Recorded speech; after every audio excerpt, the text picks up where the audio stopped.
Weezar, and we are here for an action-packed afternoon of all things convention center. Sort of. We're going to move items 3, 5, 6, and 7 on consent, unless there's a major objection. 3, 5, 6, and 7. Which takes us to item 1, Mr. Clerk. Item number 1 is a communication from the mayor relative to the appointment of Mr. Courtney Room to the Los Angeles Convention Center and Exhibition Authority Commission for the term ending January 16, 2015. Well, come on up, Mr. Rim. We had the pleasure of meeting and chatting. Yes. For the benefit of my colleagues and the public, why don't you tell a little bit about yourself and why you want to serve? Sure. So let's see. I am originally native of Chicago. Spent a lot of time in New York as well. Moved out here about 7 years ago, and now very much consider myself an Angelino. Formerly worked in finance, doing investment banking at Goldman Sachs, and moved out here to take a more entrepreneurial path in the form of some beverage companies and consumer products in the health and wellness space. Met Eric, Mayor Garcetti, along the way through the, we went to the same alma mater, Columbia.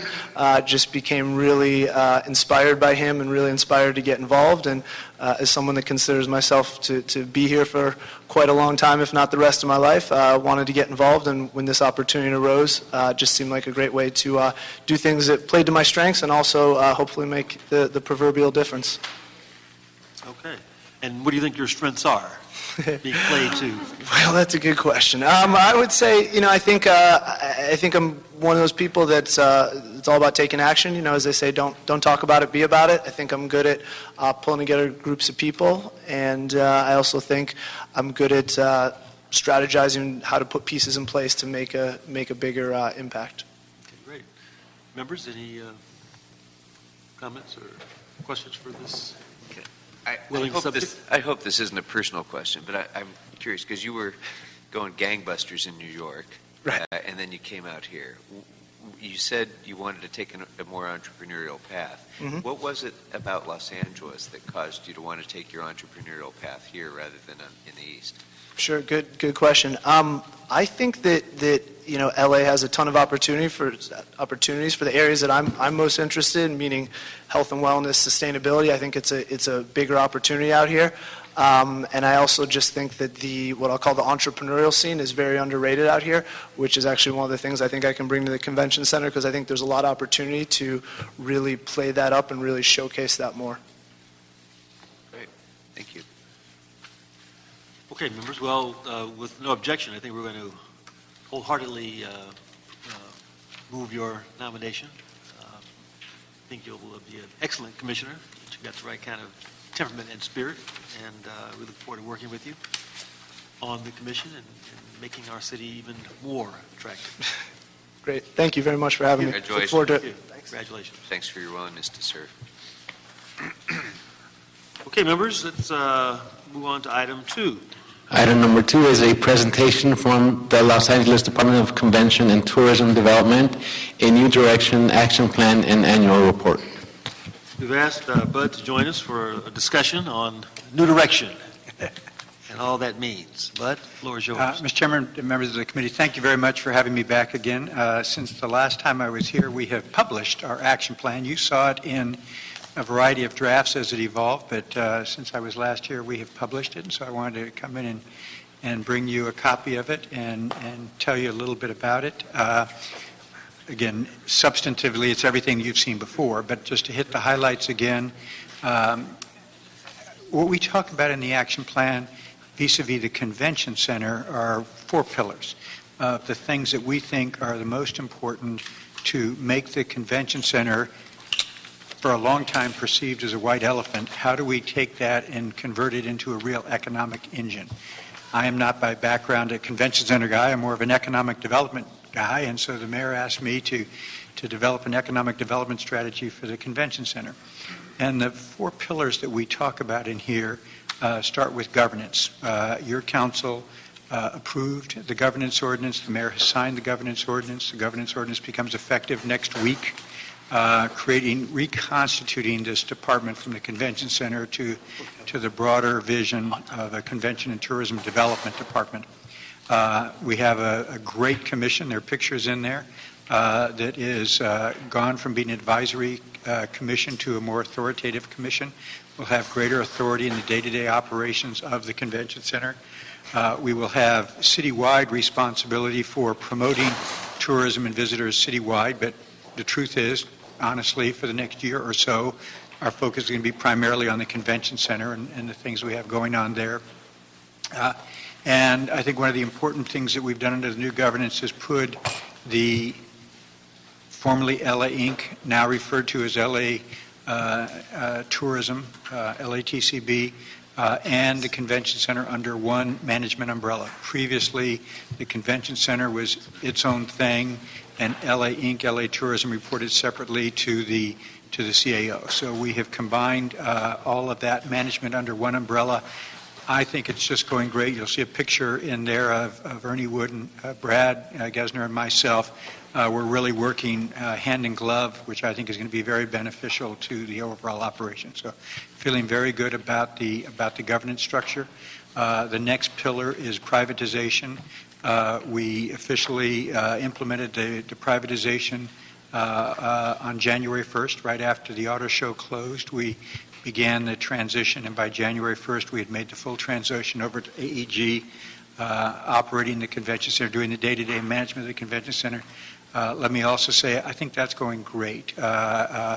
It's probably the biggest privatization the city's undertaken, and I could not be more pleased with the level of cooperation and coordination that we're having with AEG. We're doing some things now together that have just never even been thought about in the past. So feeling very good about that. And one thing I failed to say, and I see all of you, and I appreciate you looking at the brochure. I'm sitting here looking at the chairman of the Budget and Finance Committee. I am not typically a believer in publishing glossy papered annual reports, but we are in the marketing business, and so that, and back to that thing about cooperation, LA Tourism paid for it.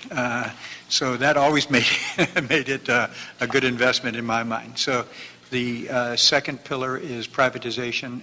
We're very pleased with how that's going. Thirdly, we talk about the expansion and modernization of the convention center. And you have John Wickham here today who will talk more about that than I will right now. We are big believers in Plan A. We really would like to have Farmers Field. We would really like to have an NFL team here. But I think the council has directed, and I totally agree with, we have a fiduciary responsibility to have a fallback plan. If football doesn't happen for reasons beyond our control, what are we going to do without it? And so I think we've put together a big commitment to Plan A. I don't think anybody could have done more than what AEG's done to promote Plan A.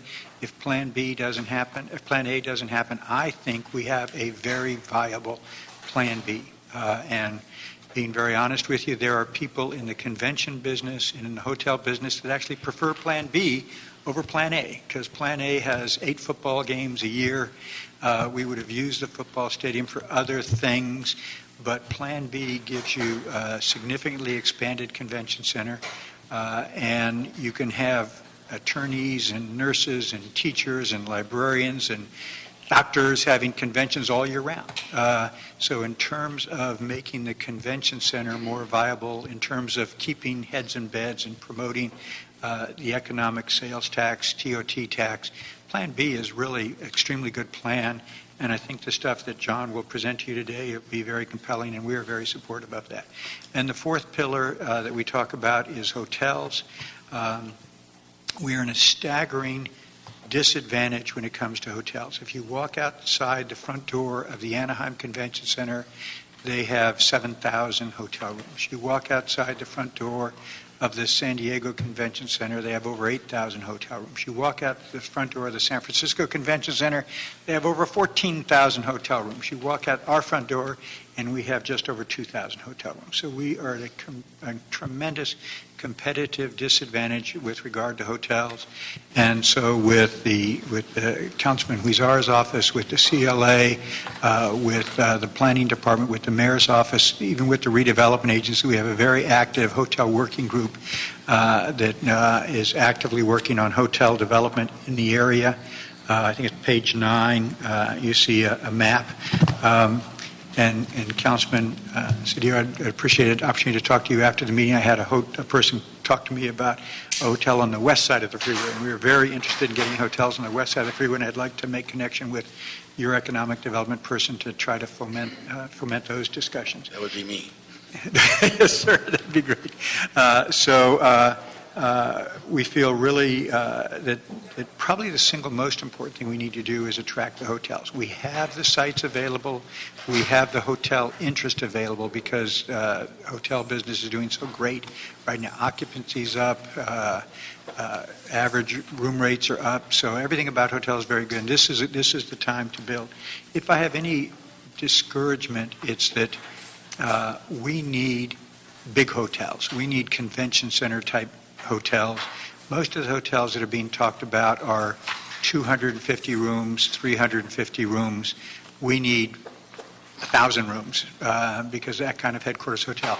But what John Wickham will present to you later is we've talked about incorporating at least one and maybe 2 hotel pads within the convention center property so that we can control our own destiny. So if these developers want to build right now, condominiums and apartments are economically a faster, higher rate of return than hotels for property owners. And so if these property owners want to build apartments and condominiums with some hotels instead of a lot of hotels, I understand that. But if we can incorporate 1 or 2 convention center hotels, headquarter hotels on our property, and we can control our destiny better and get the best of both worlds. Let the private property owners develop what they want to develop and let us develop. And again, when I say us develop, us provide a pad. I would never recommend to you that the city get in the business of building hotels. Some cities have, or get in the business of financing hotels. Some cities have. I think when I say we talk about creating a pad, and then a pad that's integrated into the convention center, and then finding a developer through a process to develop that hotel. So those are the 4 pillars of better governance, privatization, modernization and expansion, and hotel construction. And I'm pleased with the progress we're making on all those fronts. I hope you're pleased with that progress, and I'd be happy to answer any questions you might have. Thank you. Thanks for the presentation, and thanks for the glossy. I think we all want to work to create an environment that's going to encourage more tourism.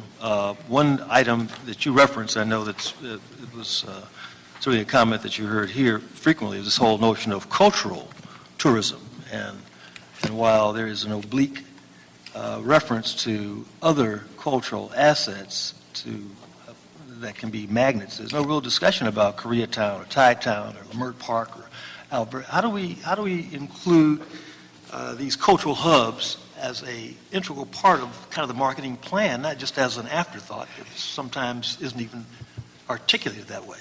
Yes, sir. No, I hear you. And matter of fact, I don't think we've ever met where you haven't reminded me of that. So I hear you, and I hear you loud and clear, and I totally agree with you.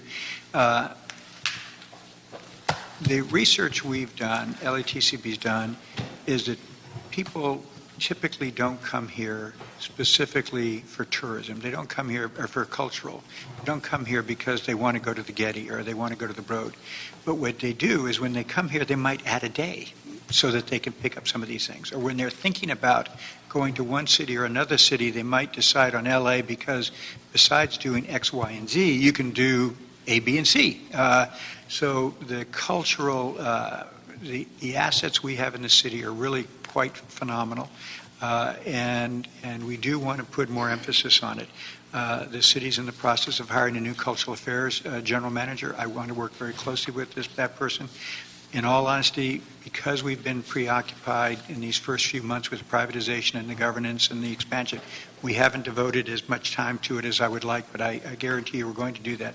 One of the things, we're going to have a new report in a few months, because we're in a new fiscal year, and I'm going to take the middle page of it and have a section devoted to transit-oriented tourism.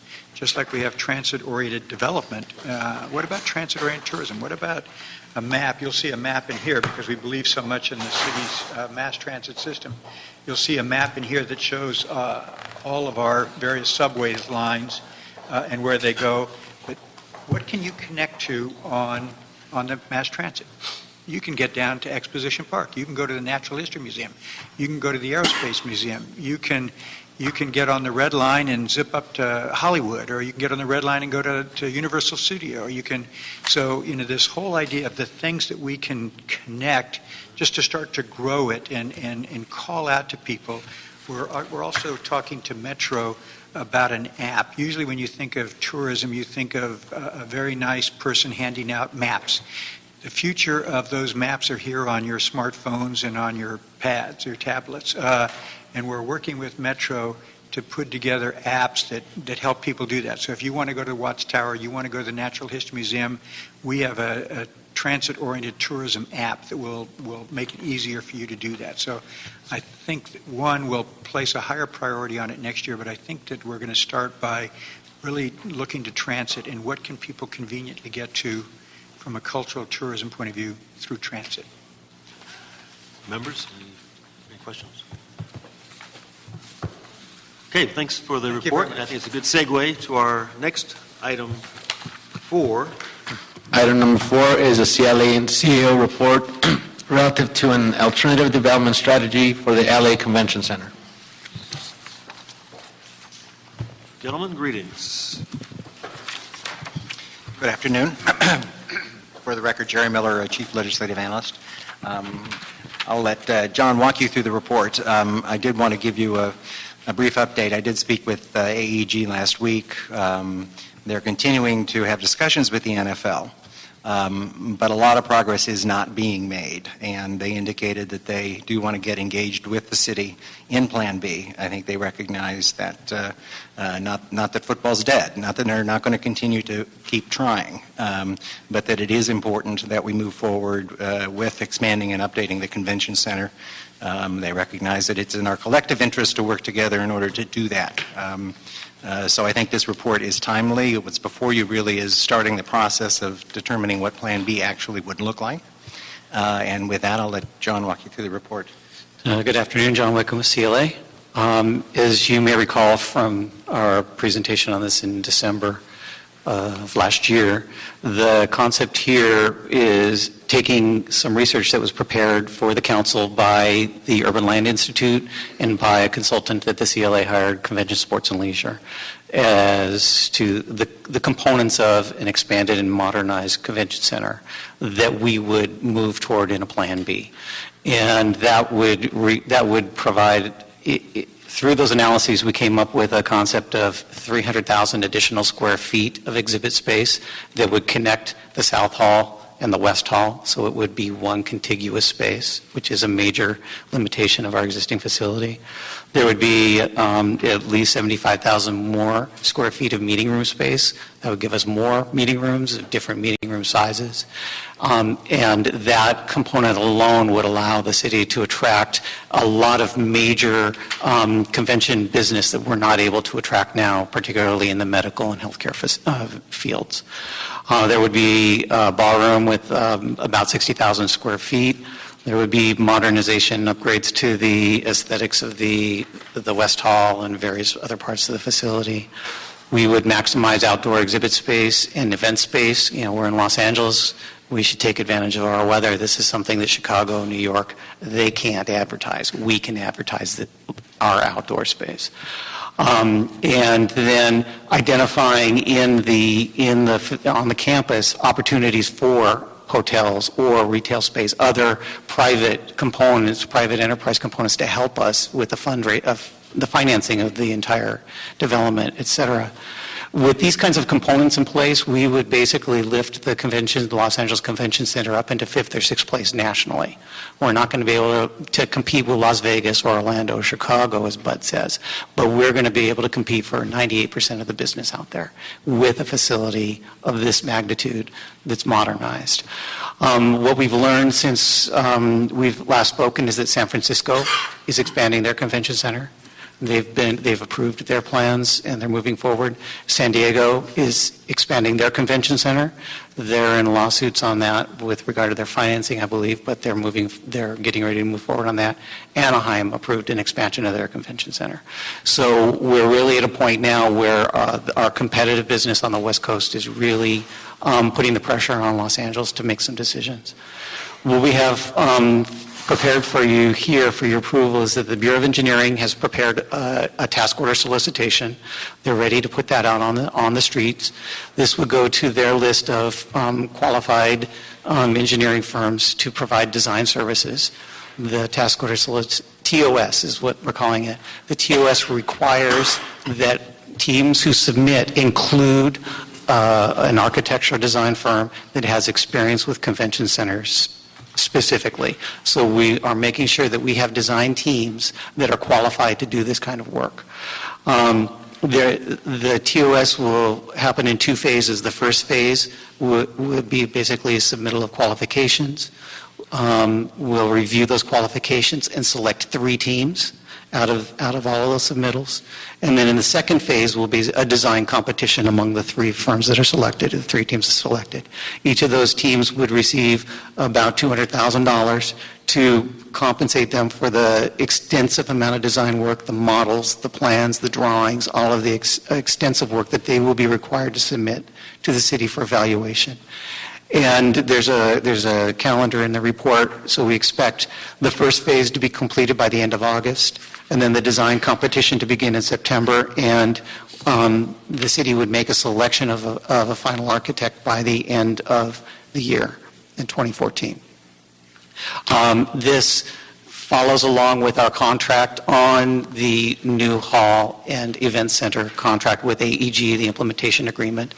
AEG has until October 18th, 2014 to get an NFL team.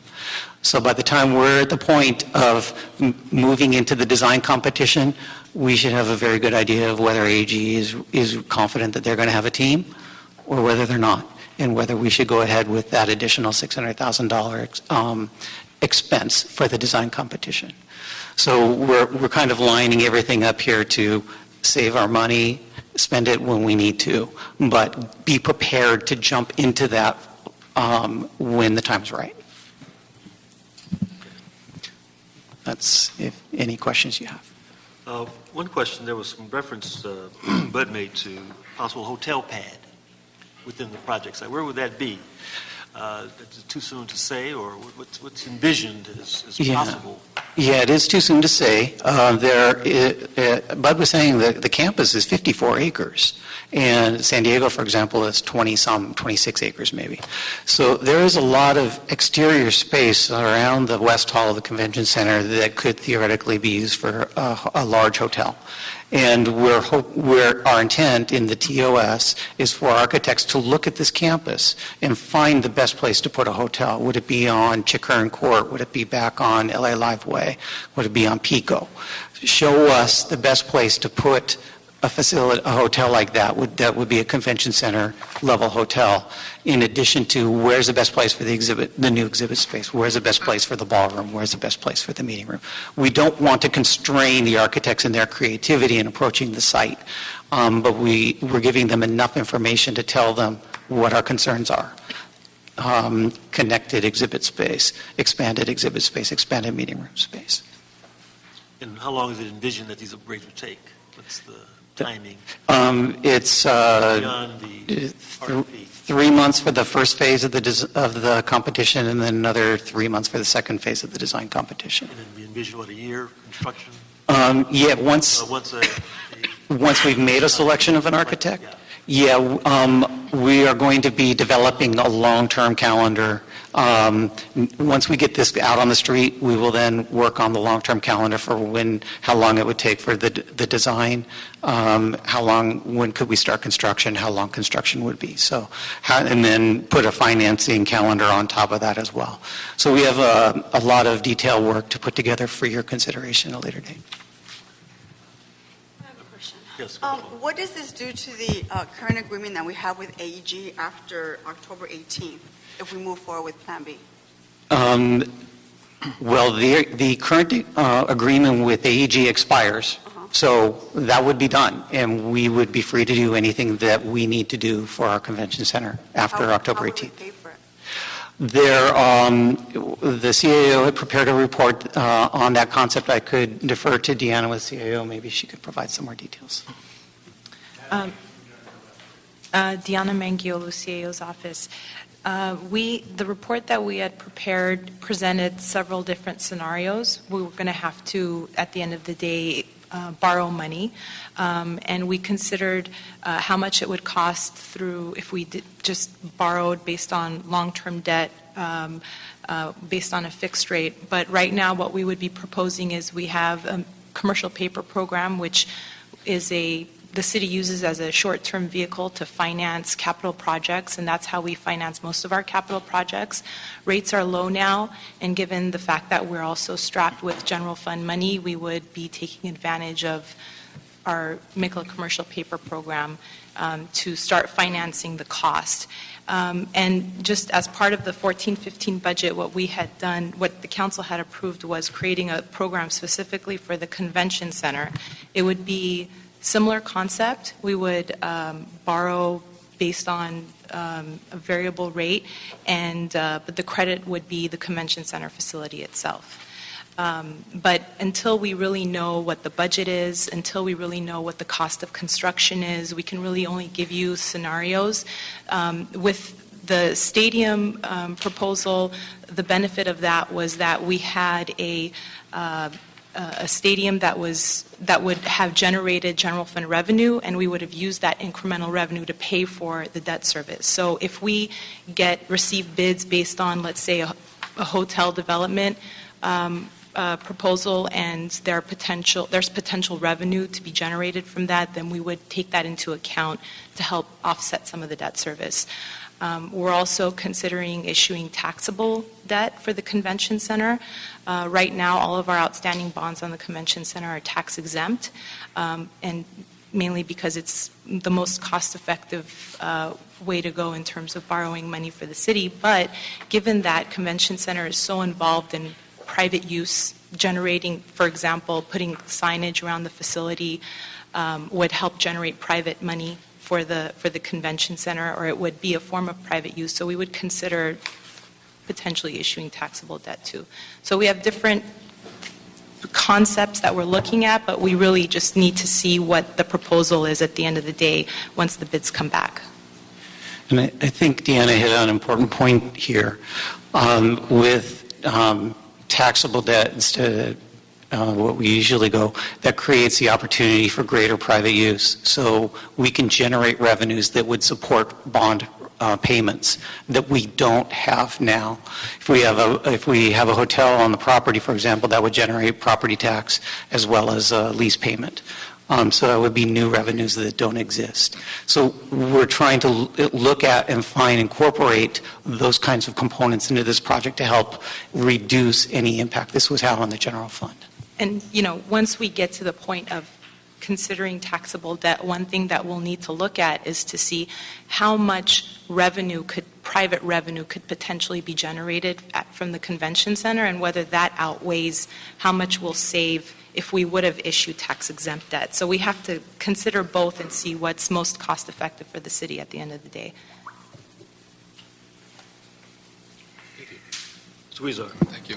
First, I want to compliment our staff for us doing some alternative planning just in case Farmers Field didn't happen, and we're kind of going step by step. We're being cautious as to whether Plan A works or not, and I think that's the right approach to do this. Now, the task order, is that going to a specific bench, or is that an open bid? Yes, it's the Bureau of Engineering has a list of qualified firms, so they will be going to that list. But there is a requirement in the task order solicitation that the teams have a specialist in convention center design. Ted Allen with the Bureau of Engineering is here and can provide more detail So on how that's that an works. architectural firm list, correct? Yes. And then they would have to go out and get someone on their team that has some familiarity with this. Now, what was the thought process that went into that? So, for example, when we're building we decided to move forward and redo our 6th Street Bridge, we opened up the bidding, and we didn't go to a bench because we wanted to get an international design competition that I think we came back with a great design. And are we limiting ourselves by just going to the bench, or are we going to have the best, most creative proposals that we can possibly have? I'm Ted Allen from Bureau of Engineering. We're kind of doing a blend. The reason we're proposing going that route off of the on-call architectural list, which the contracts are about to be executed in the next week or two, so it'll be a fresh set of contracts with about 20 architect consultants on it, so it's a fairly sizable group. But on 6th Street, we didn't have a large list of firms that we do with the architectural, but the main reason we're proposing going with the on-call architectural is it saves a lot of time. With this one, because we're down the road a ways already, going out with a new RFQ now would add probably at least a year to the process. But we came up with a way to kind of get the best of both worlds. As John mentioned, we would allow them to bring on, or we would require that each team would have an experienced convention center designer, which for many of them would mean they would need to bring someone new to their contract team. We're going to allow them to even propose whether that new firm would be the prime, should they be selected and win the contest, and we would negotiate a contract specifically with that team. That new convention center designer could take over as the prime if that's what the on-call architect wants to propose. So it's a new technique. We've run it by the city attorney and the Bureau of Contract Administration, and it seems like... So you're currently going out for an RFP to be on the bench? The bench is we went out with an RFQ, and it's just about to be executed. It has to go before our board for the final selection, approval, and execution, which will happen in the coming so that was weeks. open already. Okay. It was an open process. That was an open. And you predict we're going to have about 20 on there? Our preliminary selection was 20, then they go through contract review. There's potential that a few of them could have issues with their outreach or something. Well, ultimately, what's our pool from the bench that you think we may have? How many firms? We're expecting 18 to 20. 18 to 20 to be on there. And you guys think that this is going to, we're not limiting any additional creative? No, because the number of firms out there that do convention center work is actually less than that. So we expect that all of the convention center design firms will be able to find someone to partner up with and propose on this should they choose to. Oh, okay. Sounds good. They're all aware of this project. They're what? They are all aware of this project. Yeah. Okay. And also on the hotels, I know, Mr. Overham, you had... you've suggested that, can I ask Mr. Overham to come up, please? You have suggested that we are short, I hear, between 4,000 to 5,000 hotel beds in downtown, correct? Yes, sir. And how many are in the pipeline to be built privately, not including our convention, anything at our convention site? If you turn to my handy action plan on page 8. Page what? Page 8. Uh-huh. There's the chart on the left shows the competition, but the purple chart talks about us having 2,335 rooms existing, talks about us having 1,293 in the pipeline, and that's counting the Wilshire Grand, the residence, and the courtyard. And then opportunity sites are where we see the map, the areas in gold of where we see additional opportunities. So in specific answer, we have about almost 1,300 in the pipeline. Now, again, your definition, we have planning here. Planning's pipeline is probably bigger than my pipeline because I like to see things being built. But in terms of entitlement process, there could be other ones beyond these that I'm not aware of yet.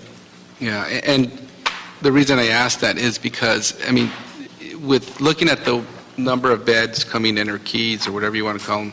There's also another term of art that's used in the industry, right? I don't know. Keys, yes. Keys, right, they use keys. The number of keys that are used, I mean, have we absolutely thought that we need a hotel at this new convention site if we remodel it, or is there enough being built around the periphery? Then, like you said, it depends on how wide you extend the concentric circle, correct? Yeah. Well,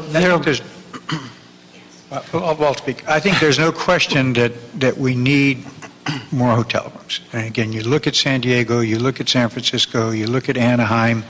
The LATCB has done an updated market study. We did a market study back in 2011. They did a new market study that you're probably going to bring forward when you bring back the hotel plan.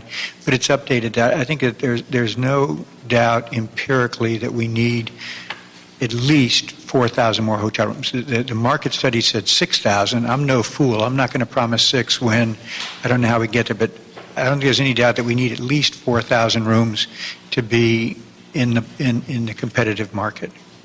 And it's probably one of the lack of contiguous space, the size of our convention center causes us to be not competitive. But nothing causes us to be less competitive than the lack of hotel rooms. And we have people here from LATCB, I think are still here, and I'm sure they can verify that hotels are the single biggest deficiency we have in terms of attracting big conventions. So building a hotel at this convention center site and the expansion is a requirement in what? We're asking for proposals. architects to show us where on the property it would make sense to have. And do we ask how many keys? I don't believe we designate that. We don't designate We do designate convention center level hotel size. I do need to verify that. A headquarters hotel would typically be, we'd say 1,000 rooms, 900 to 1,100, 1,200 rooms, but 1,000 rooms is the number that's usually used for a headquarters hotel. San Diego, for example, has 3 hotels within a quarter of a mile that are in excess of 1,000 rooms. Yeah. Because I agree with the premise that we need more hotels. And one thing that you and I just discussed in our meetings, Mr. Overman, is that I do think you should expand that circle because there's a lot more boutique hotels being built in the historic core of downtown that I think with the streetcar coming and the regional connector, LA Live is not going to be that far from, or the convention center is not going to be that far from these newer hotels. But even given that, I just want to make sure we've done a cost-benefit analysis as to whether the hotel, the site for the new hotel at the expanded convention center could be better used for other purposes. And what I'm hearing is... A convention center hotel has very specific components to it. There are additional meeting room spaces, additional food service uses, and there are additional ballrooms. These are things that convention planners are looking for in an event facility. They're trying to consolidate their clients into as few buildings as possible to manage their event. And if you have people spread out across 10, 15 boutique hotels, where are you going to have the meeting rooms, where are you going to have the ballrooms, where are you going to have the food service? Smaller boutique hotels don't have the same level of food service as a big hotel does, not the catering. And so it's much more difficult for a meeting planner to control and manage their event if they're spread out like that. If you have 2 or 3 convention center level hotels, you can have supplemental meetings in those hotels along with the convention center. And they're right outside the door. As Bud mentioned, walk out the door in San Diego, you have 3 hotels with 1,000 rooms. Walk out the door in Anaheim, they have 2 hotels with 1,000 rooms. I forget what the number in San Francisco is, same thing, 2 or 3 hotels with 1,000 rooms or more. You walk out the door in LA, there's one room with 870, there's one hotel with 870 rooms, and that's it. Gotcha. Okay. So it's a very significant issue with regard to selecting Los Angeles as a convention destination. So it'll be built in such a way for convention-specific purposes in mind that could accommodate the need while we're even expanding. Yes. And if you think about the timeline, too, we're looking at 2020, 2021, when something like that would open. So you're looking at the phasing of, you've got 1,000 rooms that are under construction now, you have another 1,000 rooms that are in the pipeline. By the time you get to another large hotel like this, you're going to be in a different economy. Yeah, great. And Councilman, I think your point's extremely well taken about making sure that you're getting the best bang for the buck for the square footage you have, that you don't sacrifice exhibit space to get hotel space if you need exhibit space more. What we have here is a lot of air rights. It's very conceivable. Again, we want architects to be very creative. If you look at page 9 and you see the white hole in the middle of the blue convention center where we'll be building new hall to connect South Hall to West Hall, maybe you build a hotel there on top. That you build a convention center space contiguous, but you go the air rights above it. So it's not giving up necessarily square feet of land. It's taking advantage of the density that we can do downtown. You couldn't get away with density like that in other parts of the city, but it's welcomed here in downtown. Yeah. Thank you. Thank you. Members, any other questions? Okay, we're going to receive this report. We'll approve the item as proposed. Without any objection? Thank you. So moved. Do we have any cards? No. No cards? No cards. No further business, members? This meeting is adjourned. Awesome. Thank you.